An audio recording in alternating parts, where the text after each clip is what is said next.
pirmą kartą Lietuvoje Toastmasters Club Vilnius įgyvendina projektą Viešoji kalba viešoje erdvėje. Kas tai, galite jūs paklausti? Tai naujas mūsų klubo organizuojamų renginių formatas. Konferencijos tampa įprastu reiškiniu.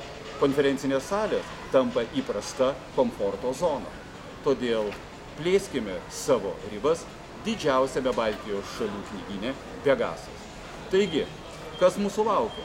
Nauja, neįprasta, įdomi ir nepakartojama Toastmaster Club Vilnius klubo sesija, kur didžiausiame Baltijos šalių knygyne Pegasas, Vilniaus miesto Akropolio pramogų ir verslo centre, antrame aukšte, kada jau labai greitai.